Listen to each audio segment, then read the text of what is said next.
Hello, hello, hello, everyone, and welcome back to our Starfinder Drift Crisis live play, episode 4 of our adventure here in the stars on the Void Empress. My name is Alex Speidel, my pronouns are he, him, and it is wonderful to welcome you all back to the 4th episode of our adventure here.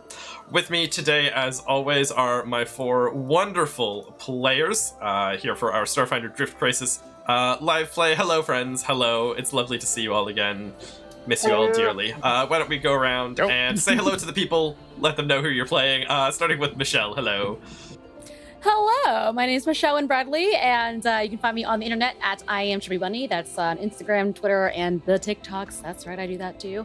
I am playing your friendly neighborhood Skittermander named Camembert. I am a precog, and I am the ship's entertainment director, and apparently really good at pretending to be a ghost. I feel real bad about that little thing that I did last episode, and it weighs heavily on my moral compass. Oh boy, we love moral quandaries here. Thank you very much. London, hi, hello. Say hello to the peoples. Hi, hello peoples. My name is London, London Carlisle, and you can find me on the internet at London Carlisle. I'm here again playing my best friend over here, Tam Collins, the bartender on the Void Empress. Tam is a halfling, Tam is a biohacker, and Tam loves a good time and loves, helping the wonderful customers imbibe. Thought I was your best friend, London, but it's fine. We'll get through this. We'll work this together. Chelsea, hi, hello. Say hello to the people. Hi, I'm ChelseaBytes, and I am playing Hopper, a Lashunta mystic on this cruise. I have a customer service voice that I am planning to use to fight the good fight and to survive whatever this is. You can find me everywhere on Twitch, Twitter, Instagram, what have you, and our pronouns are she, her.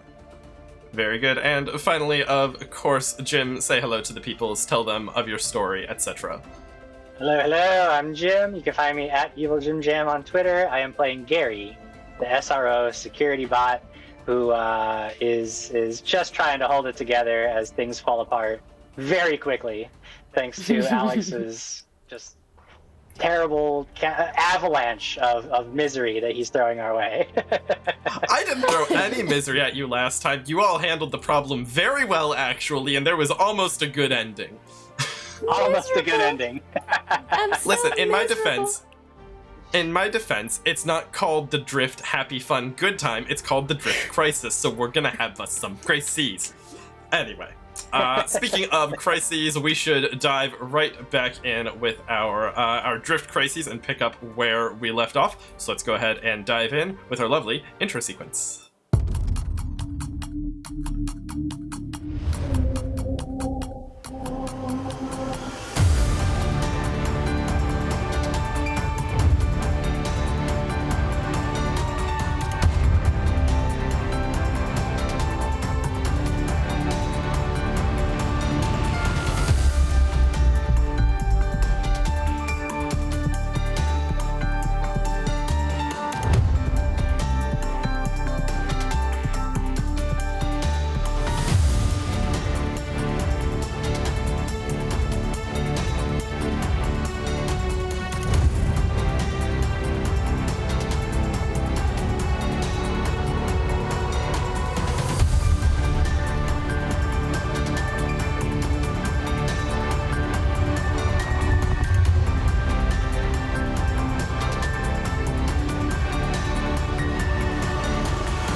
Welcome back to our Starfinder Drift Crisis live play. In our last episode, our wonderful PCs, our beleaguered crew here, discovered that the upper decks had shut power off to the lower decks, and so they decided that's not great, we should do something about that.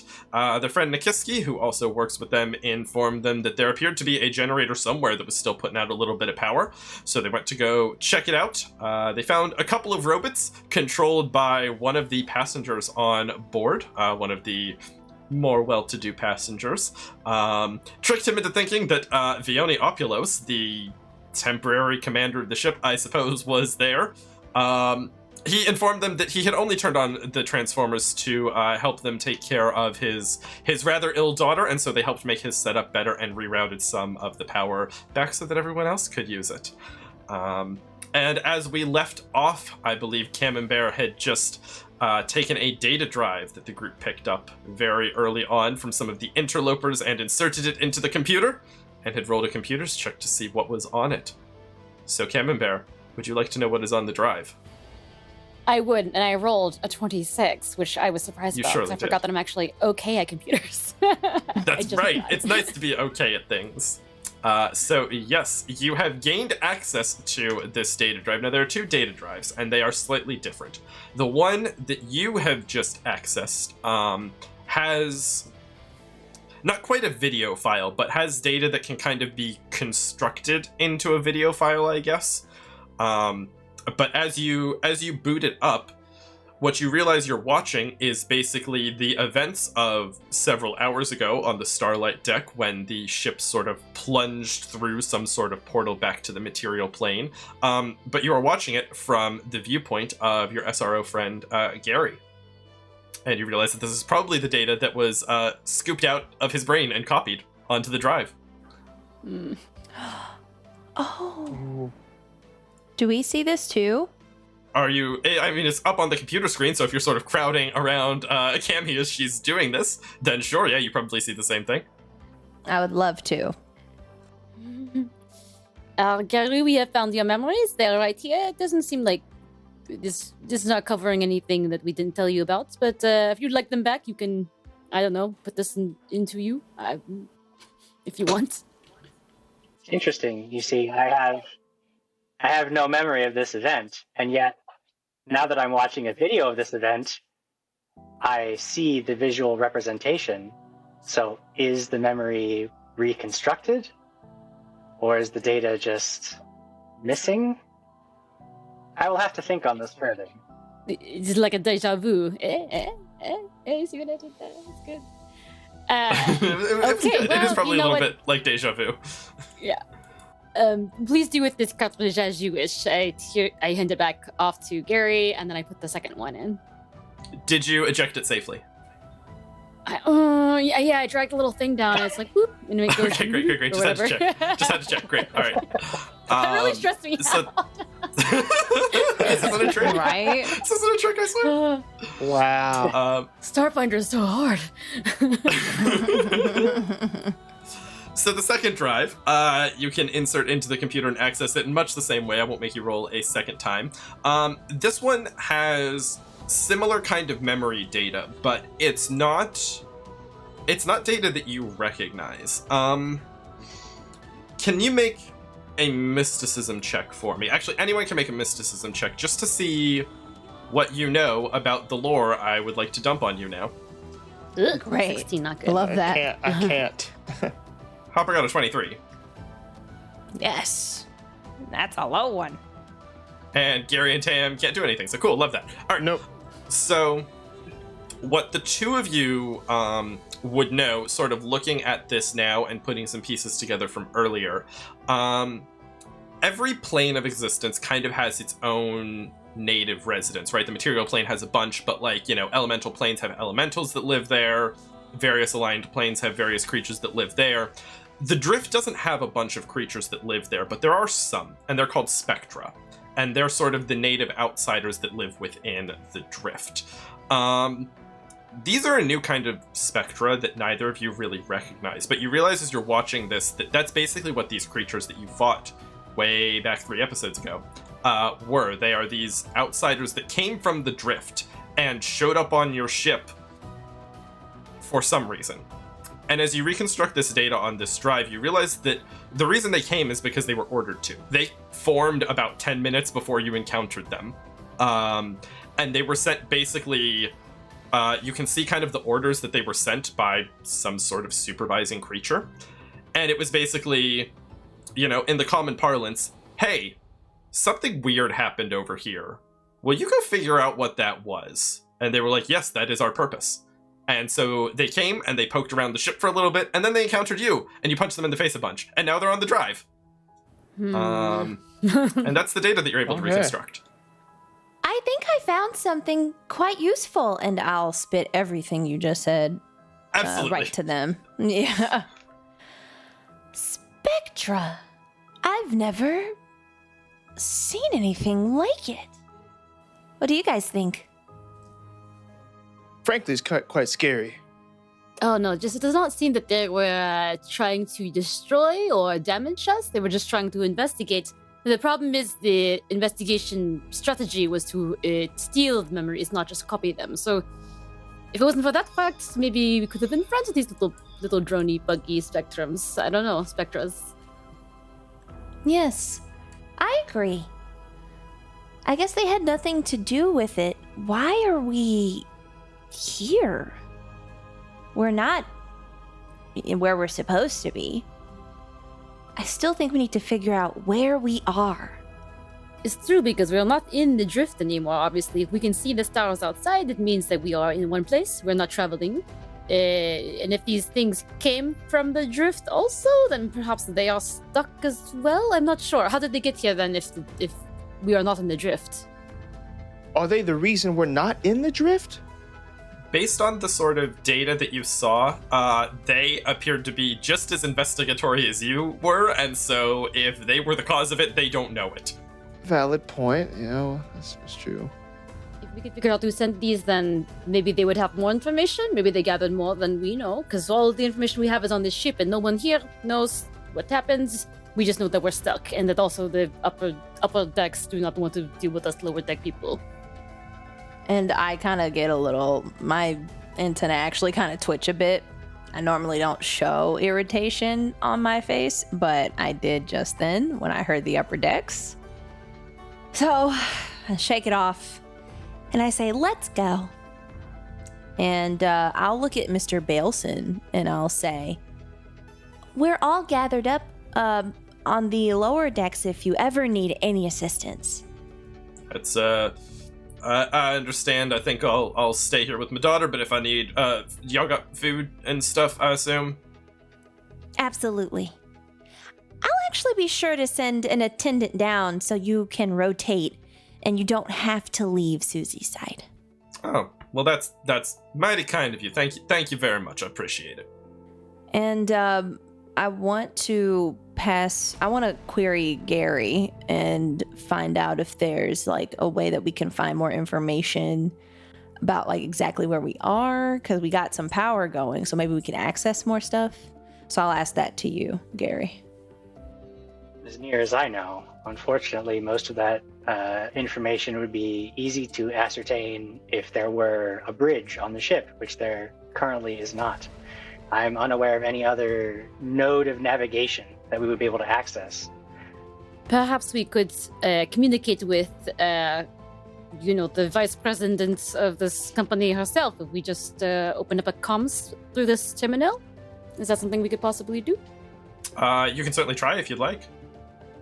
It is likely that a VIP of her nature might actually have some sort of internal tracking system that would probably be active pact-wide if we could find her. It's quite possible that there are people already looking for her, pinging off of her signal, if she has one. I do not understand how technology works, so whatever it is you said, I'm sure it's great. Michelle does not understand what you just said also, so I'm just like, I think Jim's point is the famous and important person has just gone off the grid. Someone might come looking for her at some point, if I was following correctly. Yeah. With the figuring that like she would have some sort of tracking, either embedded like biologically in her, or a device that she carries, or something that emits a signal specifically for this kind of purpose. Someone right now is on like findmyphone.com with her and just trying to. Yeah, exactly. So I mean, that's certainly something that you could investigate if you could somehow get to her. Who knows where she is? I know where she is. Interestingly though, if you sort of access the terminal and you attempt to use the communications features, because of course it has a communication feature, you're not able to connect to any sort of internal comm network at all. It's just, spins and spins and spins and tries to load, but you can't get a connection to what you would need. And just table talk real quick. When they made that announcement before, did it sound like she was making that announcement from within the ship, or was this just some sort of like thing she said? Like, did it seem like that message was coming from the bridge or the upper levels, or did it seem like it was from not on the ship? It'd be tough to say, but you did hear the rumor. You disguised yourself as her earlier because you did hear the rumor that she was on the ship, so... Right. Probably on the ship. Okay, okay. Well, if we can't communicate with them with this terminal, perhaps we have to just go up there ourselves. We know it's still attached to the ship somehow, it's just we cannot communicate with them. Right, so we just work our way up there, right? There's got to be some stairs somewhere, I don't know. Right? And well, no, we would know, right? We would know how to get up there. Certainly. I mean, you would know that there are definitely stairs that go upstairs, absolutely. They're sort of... You don't know what damage has been sustained upstairs, so you don't know, like, how intact various decks are, but there are definitely ways to get between decks, absolutely. All right, let's go back to maybe the group. Tell them that this guy is over here and the power is restored. Organize that, and then maybe we just have a little side adventure and go try to find the upper decks. It's a plan. Something. Then I will follow behind Camembert and we'll start heading back towards Nikiski and the group. So the four of you can, head back there. It looks like people are starting to bunk down here in this kind of central area for the night. Like I said, people kind of want to be close to each other, so they'll take the discomfort if it means that they can be around people should anything else happen again. Nikiski greets you. She says, "Yeah, we got some emergency power flowing again. It's not much, but it's something. So I assume y'all had something to do with that." About that, Mr. Baleson is downstairs with his daughter, and he has been using our power to keep her condition stabilized. She's not hurt. Oh. But remember that the situation is very delicate downstairs. If you could check on them every, hour or so, that would be preferable. Oh, yeah, absolutely. Do y'all, do y'all need to, stay and rest, have a rest? I mean, Gary looks kind of banged up. Is he all right? I am safe, but I do understand that the others in my group might be getting tired and need to sleep. I, of course, need no such thing. I look over at Gary and I'm like, He might need a little extra maintenance. and I will absolutely take a rest. The longest rest, if I can. please. I will also tell Nikiski what we plan to do, and if Nikiski has any information to impart to help us, I'll pry for that as well. Yeah, so if you tell her that you're sort of looking to head upstairs and make contact, just, that's a real good idea. If we can't reach him, we might just have to go in person. We sent Sarian to sort of scout things out a little while ago. He hasn't come back yet, but I can have him give y'all a report in the morning if you like. You sent Sarian by himself? Yeah. Is that all right? It's probably unfortunate for him. He's challenged in certain methods of taking care of himself. I mean, I'm sure he'll be all right. We haven't seen anything all that dangerous down here. About that. We'll find out in the morning.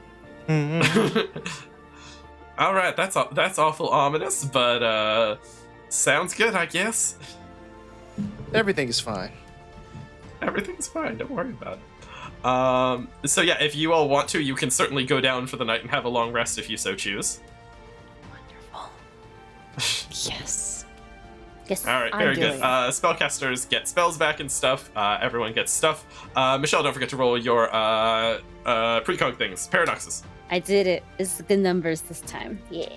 You can. The night passes fairly uneventfully. Everyone sort of calms down at a certain point and goes to sleep. You awaken in what you assume is the morning. I mean, there's no sun outside. There's no day-night cycle, so it's still dark, but you feel like you've slept for approximately 8 hours. Gary may not need to sleep, but still needs to, go into standby mode and recharge, so you can do that as well. And yeah, you awaken in the next morning, bright-eyed, bushy-tailed, and with all your spell slots back. What would you like to do? I wake up, I do my morning stretches, I, Do my yoga, all of it. get some snacks, check on the passengers, all of that. Yeah, the passengers have had varying degrees of good sleep. Many of them are still nervous, but they're getting through it. The attitude is sort of starting to worry about, like, okay, we're down here. How long are we going to be down here? Because this is not the vibe. This is not the luxury vacation, and it certainly doesn't feel safe. So, yeah, what's going on? I'll do my best to make them feel a little better, but nothing more than my general morning greeting and that we're on fixing whatever this is. Just allow us more time. All right, fair enough. I think I would have started a sign-up sheet for different duties people could do to work together to make this a little more pleasant. So some sort of duty roster for making the food, cleanup, and then also leaving out some of my origami paper that I inexplicably just always have, with some instructions for the children to enjoy making the origami flowers from Galarian, or Galarian, while they pass the time. Very good. Yes, give everyone something to do to take their mind off what's currently happening. All right, so yeah, the four of you are able to, sort of get up and stretch. The morning is yours. Would you like to head off and see if you can find some stairs upstairs, or is there other prep work you'd like to do? I'm good to go whenever. That's our top priority. I'm sorting through these serums I have, thinking of something to use. Maybe I'll come up with something very soon, though. But as we head up there, I'll just be looking through the things I have. I'm going through my inventory. So you all know, like, the layout of the ship, so you would know where there are, various staircases up. The closest one that you're fairly certain is intact, because the ship itself is intact in that area, you can find without too much difficulty. As you start heading up it, however, you find that there is some not quite rubble, but like some debris kind of blocking the way. You can sort of try and squeeze through it if you like, or you can try and clear it out, up to you. Or what would you like to do about that problem? Clearing it out is probably best, so that we have a clear path both ways for later as well. All right. Anyone who wants to clear it out, you could make an athletics check or some other flavor of check, if you so desire, to kind of get things out the way. Tam wants to help, but again, he's just going to pick up maybe like one piece of debris and carry it off, just only whatever he can hold in his hand. Yeah. Gary's got an athletics roll of 14 there, which will get some of it out of the way. You'll clear it out enough that other people can pass through, although there's still plenty kind of in this stairwell. Yeah. And as you ascend up to the top of the stairwell, you get to the next level, and there is a door that's shut on the staircase. It's like an airlock quality door, fairly standard, and it appears to be locked. Having learned my lesson from last time, I'd like to make a perception check to see if there are any electrified floors or laser traps or... Yeah, go for it. Anyone who would like to can make a perception check. That's a 15, so probably don't find much of anything. 24. Yeah, I think 24 will probably do it. So, Gary, you don't see any traps. Camembert, you also don't see any traps. But the thing that you do notice is that the keypad next to the door is sort of flashing with a warning of some sort.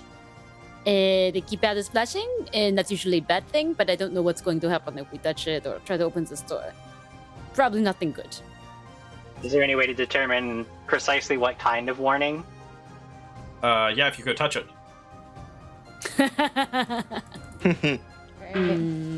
Hey, I have an idea. Everyone back up real quick. I have an idea. Everyone back up like 10 feet. And then I'm going to use my psychokinetic hand to touch it and not my real hands. If you touch the keypad, it will tell you what the warning is. It's not a trap. You can go touch it. It's fine. But I've sufficiently made you scared of doors, so I'm doing my job. But the warning on it, if you go up and touch it and read it, indicates that on the other side of this door, there is no air. The hull has been breached, and so you might want to do something about that before you go through.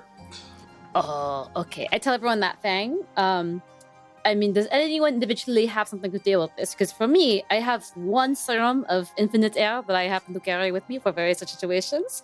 That works for about an hour, but that's only enough for me. Does anyone else have anything like this? Oh, you're a robot. Don't need it. I could travel safely through and see if there's something on the other side that needs to be done to make the passage secure, but I have nothing to give to any of you that would help you accompany me. Well, before you fall too far down the rabbit hole, I will also point out that you, as far as I know, are all wearing armor. Armor has environmental protections for a number of days equal to the armor's level, which includes air. So you could just turn those on. Oh, shit. Yeah. I turned my armor on. Yes. We love Starfinder. Wow. Boom. Yeah, it's almost like you're in space. But you can turn that on and you will sufficiently have air. And you could now open the locked door if you so choose with computers or engineering if you would like to unlock it, or if you just want to force it open, that's another athletics check. I can try to open this the normal way so that it can close behind us so we don't create a vacuum with no air in it for the rest of the group down here. Yeah. 24. 24. You're very good at computers, Kim Bear. Yeah, so this is like a proper sort of airlock setup just in case something like this happens. So you can open the door. There's another door on the other side. You can all step through and cycle the airlock, and you can get people through if you so choose. Yes, do that thing. We go. Ah, you go. You arrive on the floor. So you cycle through the airlock. It whooshes air in and out. And as the door opens onto the next deck up, the thing that you notice is that this deck is completely different from the one that you have come from. The lights are completely off. So it is dark up here, like not even emergency lights are on this floor. The air up here, you can feel through the armor that you're wearing. It is ice cold because, of course, the vacuum of space is very, very cold. There is no air, as you know. The gravity is still working because it's sort of within the ship's whole bubble there, but it is clear that this floor has suffered more damage than the floor that you came from. It is dark, the floor is cracked and warped in places, there are doors torn off their hinges. It's kind of eerie and spooky, to be honest, as you step out onto this floor. Do you know the original purpose of the rooms on this deck? Was this like, this was passenger facing, or was this like a behind the scenes sort of deal? Was it? This was another Starliner basic deck. Very much the same as the one that you came from. There are staterooms, there's some shopping, there's some restaurants, all that kind of stuff. So very much the same function as the one that you just left, but this one has clearly suffered a lot more damage. Gotcha, yeah. Do we see any people here? Any beings? Or movement at all? Interesting questions. Can you see in the dark is my first question. I have low light vision. That's not dark vision. It's not dark vision. But I did give Hopper a flashlight earlier. Yeah. Could I pull out my your armor- flashlight? Or it already has a flashlight? I'll turn mine on if I see it's dark. Yeah, your armor's probably got a flashlight as well, so if you want to turn those suckers on as well. Right. I like the hand cranky ones though, so we're gonna go with those. So if you shine some flashlights down the hallway, they give you probably like 20-30 feet of light, not a ton of light, but right up ahead of you don't see anything, and kind of the cones of light that you're putting out, you just see a broken starship ahead of you. Well, we still need to keep going up generally, correct? Because obviously our VIPs aren't going to be on this level, so we need to get to the next deck. So I'm all for going towards where we would go for the next stairwell, and then I'll take point because I do have dark vision, and also if I get hit, that's my job. Both of these things are true. So Gary can sort of lead the way, starting to go down this hallway. Are you all following Gary, or are you letting him go off by himself? We will follow Gary, right? We'll follow. Yeah, we'll go. All right. You just watch Gary recede into the darkness, and he's gone forever. Hi, Gary. Hi, Gary. So Jim, if you would pull out your new character, we'll get going. All right. So you all follow Gary as Gary sort of trundles down the hallway. It's a little bit rougher going because there's sort of areas where there's debris or damage to the floor, so Gary's treads kind of have to work a little harder. But after a few minutes, Gary, in the darkness ahead of you, and just at the edge of the cone of light of whoever's right behind you, you see movement. I will make a perception check to determine more details about this movement. Sure. And that is going to be an 18. First, I'll tell everybody, to stop. I'll give a signal for everybody, stop and be quiet for a second, and then peer into the darkness. Okay. So as you peer into the darkness, your dark vision only extends so far, so you know. But you can see sort of at the edge of your vision, there is movement.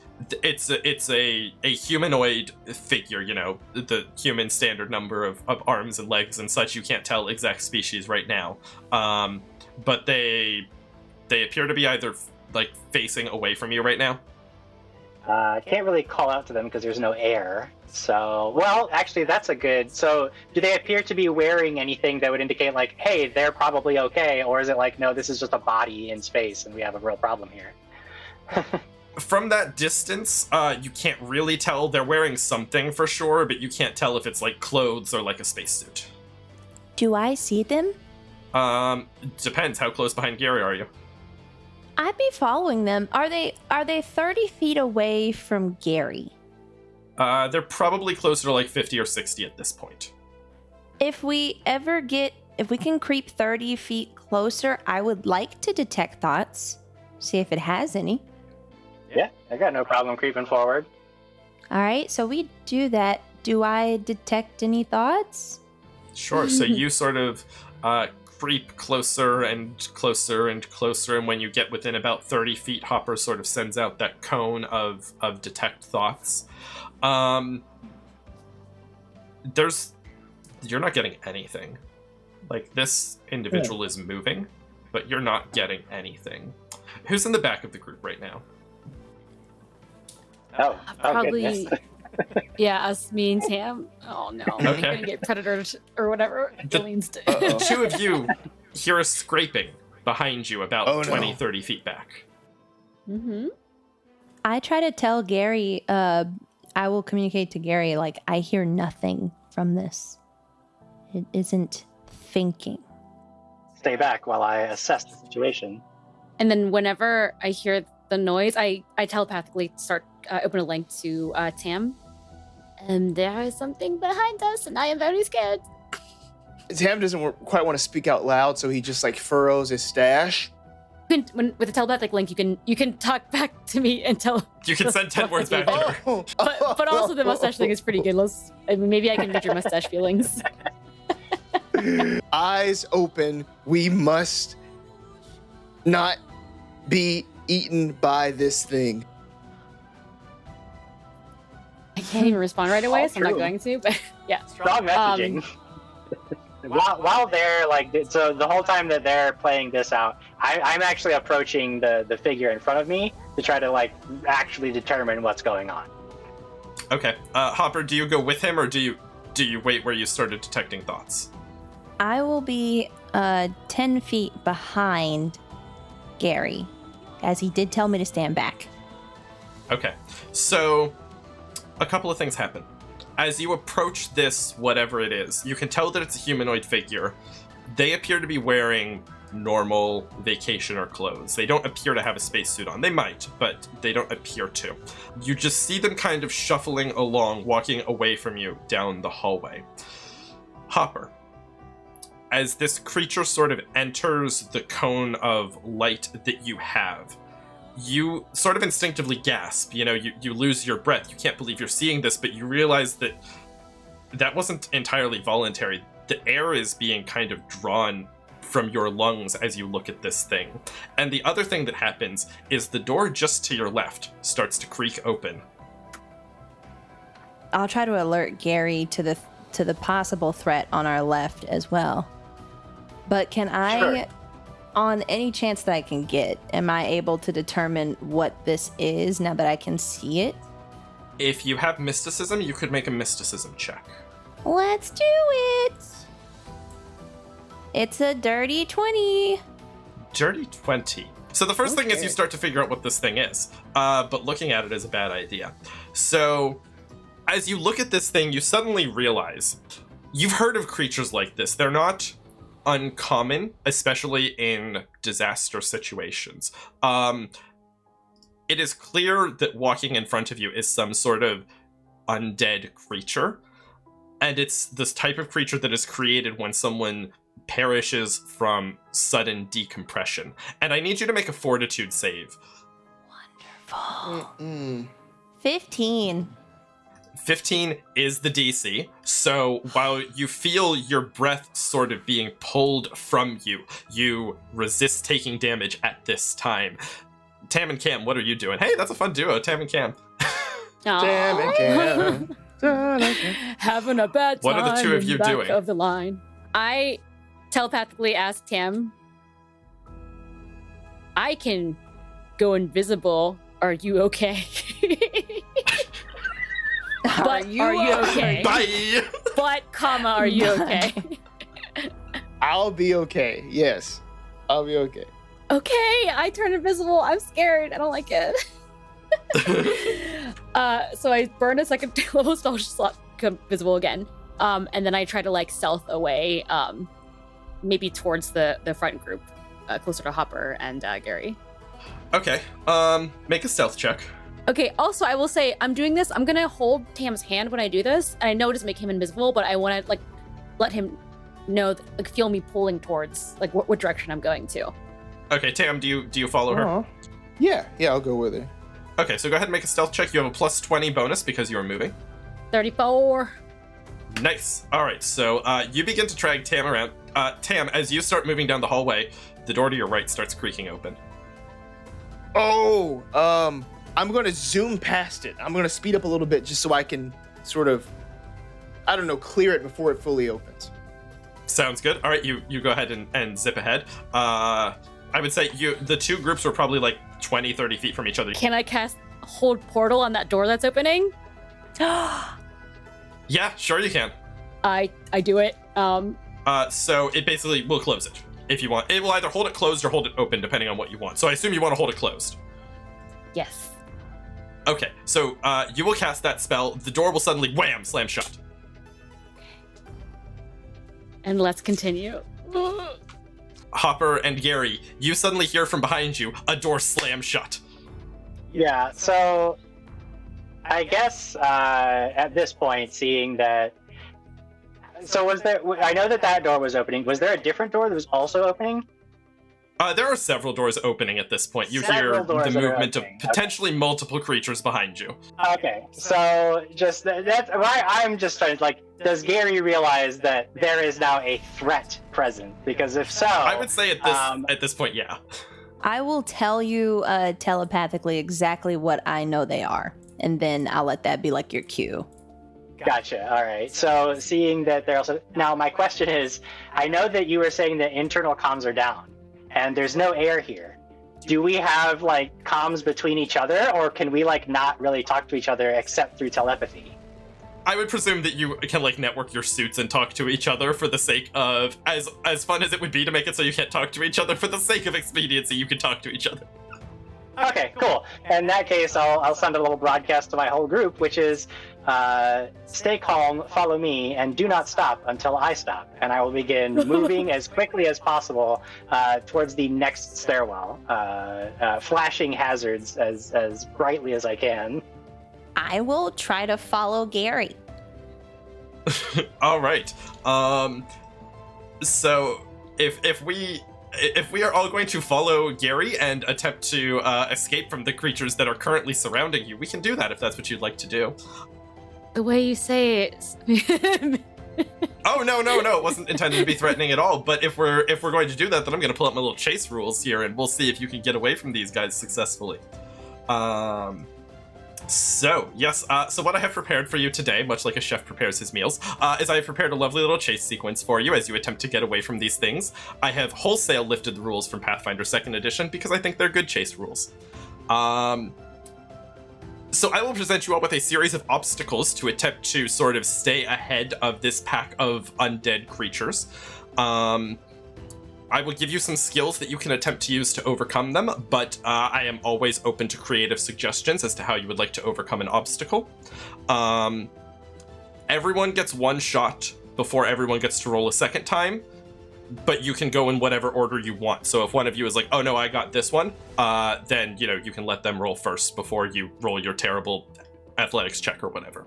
If the first thing we're going to do is sort of try and get away from these undead creatures, these nihili, as they are called. So in order to break away from the pack, you could use stealth, you could use acrobatics or athletics. You could also try and spook them off with intimidate, I suppose, if you wanted, or I am open to other ideas as to how to sort of sneak away from these in the short term.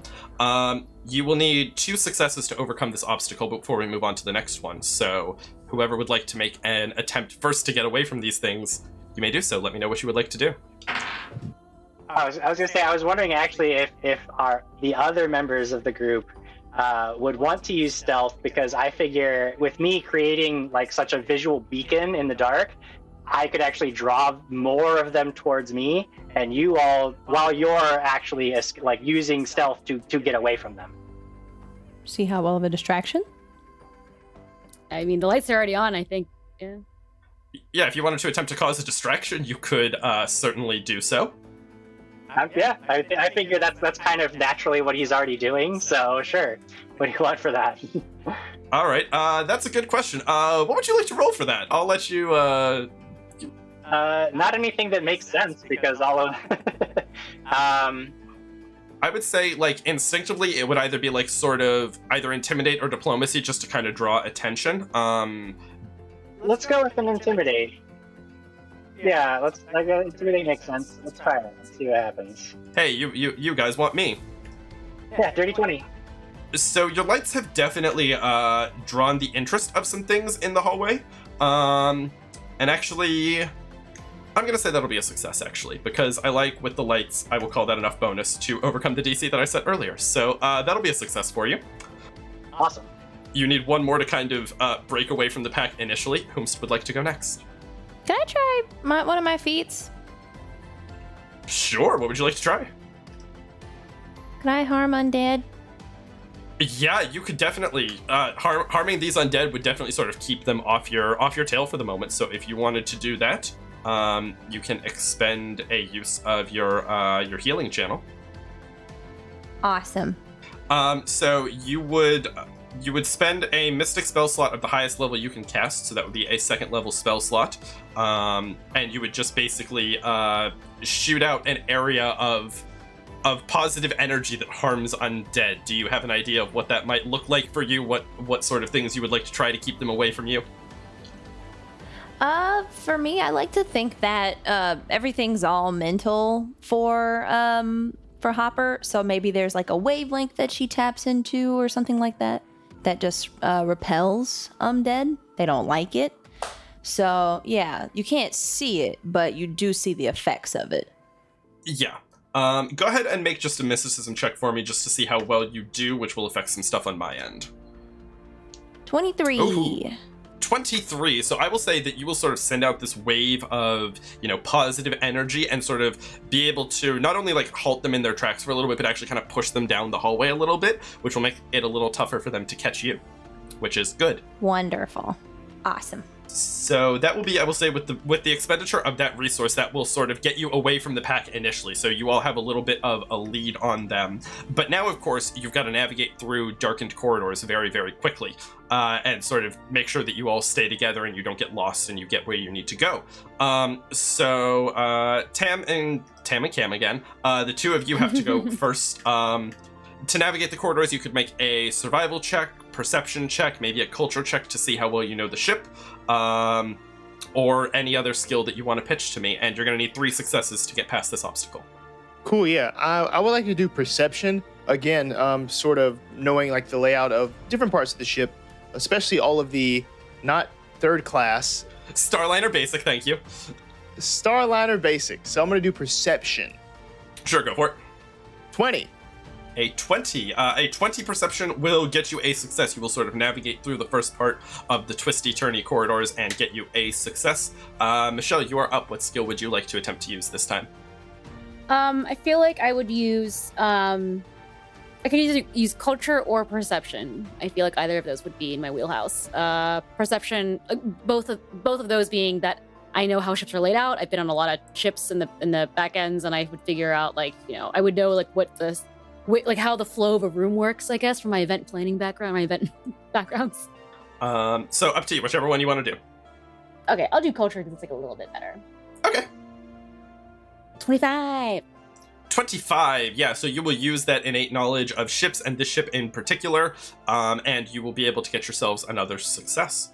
The undead creatures will start to move a little bit closer to you, as far as the stuff that I'm tracking back here. But it is a new round, so anyone can jump in to navigate the corridors still. We need one more success to get over this obstacle, so anyone can jump in, whoever would like. Do it. Y'all are so scared. I will fail for our group. I'm ready.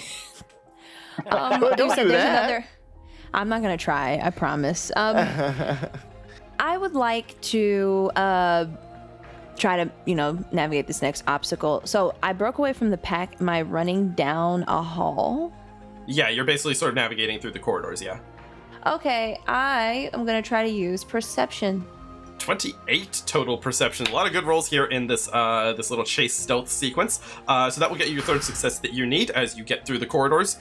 You all managed to get a little bit of a lead on these undead creatures. The next sort of obstacle or opportunity that you do have a little bit of a lead. So what might help you out now, you're sort of in a space where you can kind of set obstacles for the things that are chasing you to try and slow them down, because they are coming just slowly. But if you want to try and set some obstacles. So if you wanted to use computers or engineering to open or close the doors in a way that will confuse them, you could use athletics to try and build barriers, or anything else you would like to do.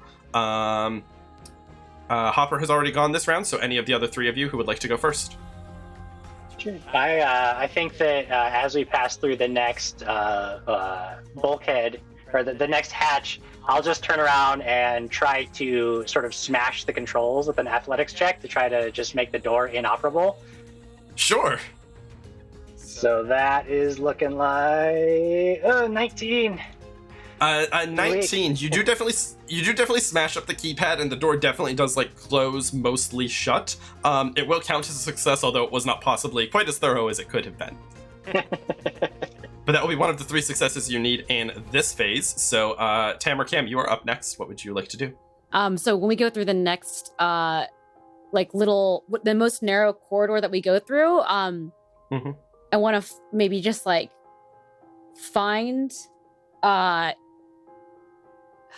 it's almost like what Jim just said, actually. But anyway, no, it's fine. The next time there's a door and I shut it, I go, leave this one to me, and I just cast Hold Portal on it. Okay. So that it holds behind us.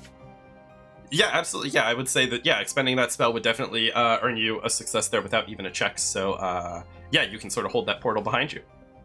Yeah, and then the little monsters can still come through if they beat the DC's 5 is added to it, basically, for the door, breaking down the door. And I do that, and I'm like, okay, got to go fast. Very good, very good. Tim, you're the last to go in this round. What would you like to do to try and slow their progress? Whew. From where he is, can Tam, as he's going, sort of not bark, but be like, stay back, go! As he's running along, trying to go to the door to intimidate in a way. You can certainly try. We'll see how it goes. That's something I have. You can try. Nat 1. Natural 1, unfortunately. He's not intimidating. Yeah, you may have attracted more attention than you actually scared off, unfortunately. They will move closer to you, so they will start to get to the point where you've started to set obstacles, and they'll start to try and break their way through. It is a new round. We need one more success to get through this phase. Anyone can jump in, whoever would like to go. with Tam sort of like holding back and like trying to shout at these creatures, and me noticing that doesn't seem to be working, would I simply be able to hold them off by chucking an incendiary grenade at them? Yay. What a time. I don't see how that wouldn't slow them down. I would move slower through the fire. Certainly. Roll an attack with your grenade, just don't roll a natural one. 12 total, so... You can sort of pitch it just through like that little gap in that door that you didn't quite close, right? You can just sort of pitch it through that door. It goes boom on the other side. And I'll say that'll count as a success. Why not? That'll hold them off a little bit. That'll definitely be an obstacle for them, for sure. All right, so you sort of chuck the grenade, and you all sort of realize that you've done about all you can do here. So you dart down the hallways, you dart around a corner, and you stop short because you've realized that there is another group right in front of you that you're about to need to get around. You could use stealth to get around them. You could use sense motive to sort of figure out where they're about to go and get around them. You could disguise yourself as an undead if you wanted to try that. The world is your oyster. How would you like to sort of skirt? They haven't noticed you yet, so you're sort of trying to avoid their notice. How would you like to do so? Anyone who's not Gary can jump in. I can stealth. I'm still invisible. Actually, I think I have like 5 minutes of that. Yeah, you sure are still invisible. 32 total. Nice. Incredibly, folks at home, that's a 32 on a natural 1. Right. Which still succeeds because there are not crit fails in Starfinder. That's simply not how it works, but I think that's very funny that even with a nat 1, you've gotten a 32. So you are the least sneaky invisible creature that has ever been invisible, but you are invisible and you do manage to skirt the undead creatures that are coming for you. So that's one success. We need 2 more in this set. I'm gonna hop in. I'm gonna use my what is that called? The psychokinetic hand. And I just want to cause a distraction if that's possible. Yeah. So that would be, I would say, probably a bluff check to sort of, create a look over there kind of thing. Awesome. I'm gonna try to bluff it. Well, it was nice knowing y'all. Yeah, so that's a total of 10 with a 2 on the die. Even with the bonus from Psychokinetic Hand helping, I would still say that the rock or whatever that you chuck over there's probably no rocks on the space station, like the bolt or whatever. Yeah. Probably doesn't create quite enough noise to cause a distraction. Tam, you are last to go in this round. Tam is gonna find a bigger bolt and throw that, being like, look over there. I would like to bluff as well. Go for it. 24. 24. You find a nice, hefty bolt. It's got, a washer on the end of it, and you are able to chuck that in a way that makes the undead sort of, huh? And look at what you're chucking around. So that's one success. New round. The ones behind you are getting closer, and the ones here are here. So, starting to be sandwiched a little bit. But they haven't caught up to you yet. New round. Whoever would like to jump in first can do so to try and get the last success in this section. Okay, let's start stretching the limits of what you may or may not allow. So let's imagine that there is a maintenance vent ahead, and I actually have extendable arms. So I can just shoot my arms up and pull myself up, and then flip myself upside down and extend my arms back down so that I can pick everybody else up and just keep pulling them up into the vent, and we can crawl over this group of undead menaces. This is a fascinating idea. I love it from a pure standpoint of I desperately want someone to draw this scene. But gosh and golly, what sort of check do I have you make for it? I mean, it feels like on my end, it's more athletics just because I need to, it's really strength of pulling my teammates up after me. Although acrobatics also feels like it might be, yeah. Okay, here's what I will do. You can make an athletics check. One of the other players can make a stealth check to make sure that they don't make any noise while you're hoisting them into the air vent. And if both succeed, I will count it as the success. All right. Can I help with that I wanted to use one of my abilities to yank down like a giant vent in front of the ones behind us so it could hinder their movement for a while, if that's possible. Let's see. I will go ahead and count that as an aid to Jim's check on athletics, because that seems like the most reasonable way to handle it. So it'll give Jim a +2 on his athletics check that he's about to make. Yes, thank you.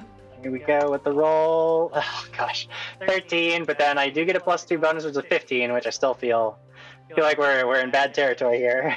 Yeah, you're starting to hoist. Well, I guess someone make a stealth check up to the party. Who? Should it be me? Because it'll succeed no matter what I do. Oh, that's right. You're invisible. Gosh darn it! Yes. I'll roll it though, just to be fun. Do it. 42. Incredible. So astonishingly, the invisible creature is very stealthy. Who could have seen this coming? I'm gonna put a little post-it note on my monitor. Michelle is invisible. Anyway, it's fine. I'm fine. I've been thwarted. It's fine. I was gonna say, let me offer this, because I'm the one who failed. Maybe I get all my friends to safety, but there's a consequence that happened. Maybe I fall back down. I mean, if something bad happens to me, I get it. I'm the one that failed to check. Oh, I'm gonna do bad things. But I'm going to say that it was a very clever idea, and it will get you to the next section. So it will get you to the next section. However, there are consequences that you don't know about yet. Great. Namely, I'm going to say it probably takes you a little longer, so they get a little bit closer to you, which will impair that thing.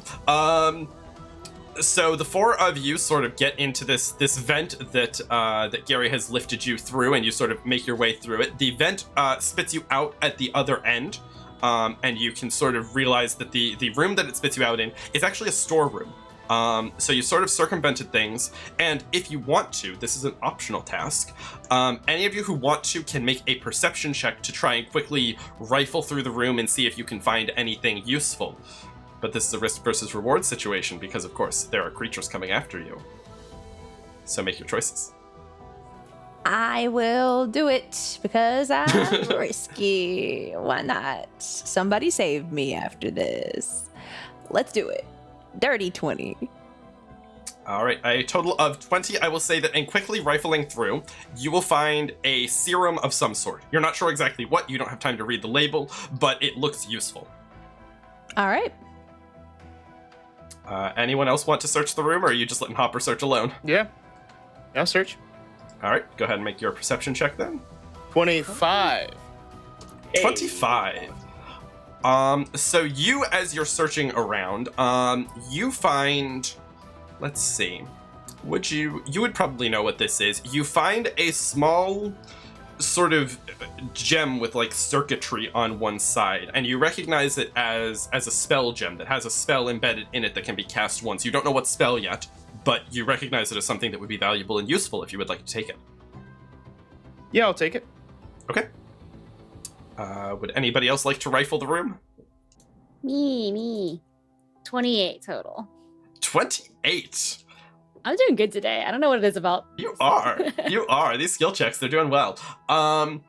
So you find kind of this black, like, plastic case, that has writing on it in a language that you, I don't believe, understand. But it looks valuable and like you want to take it with you.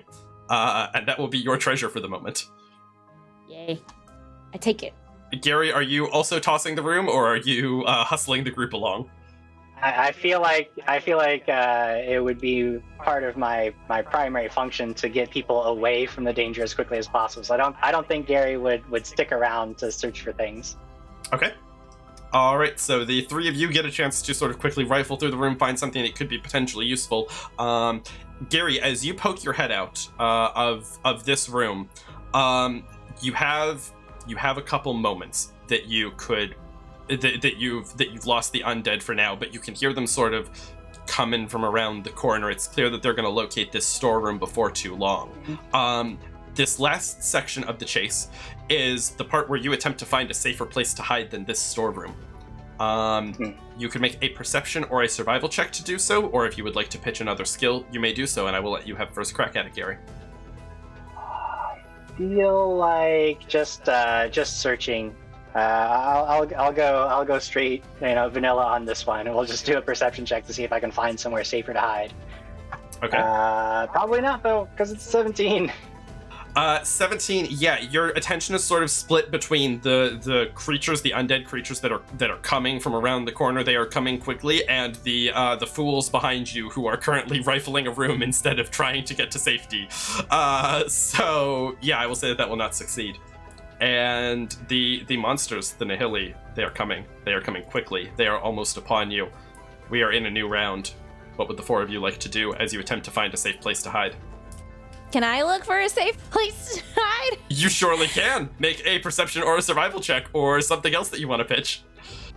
Okay, I'm gonna try to do perception as well. Because there's nothing wrong with the flavor of vanilla. 24. 24. All right, so you will start to look. You see some rooms and some doors that look a little bit more intact, like whatever disaster happened here, the same thing that happened to you all, left kind of a particular section of rooms just a little bit more intact, just sort of by happenstance. Maybe it was built better, who's to say. But you sort of usher people over to that general area. You need one more success. Would someone else like to take a crack at things? I'm invisible. What can I do? All right, I wish I was invisible. Oh. 30. A 30. Yes, A go. 30.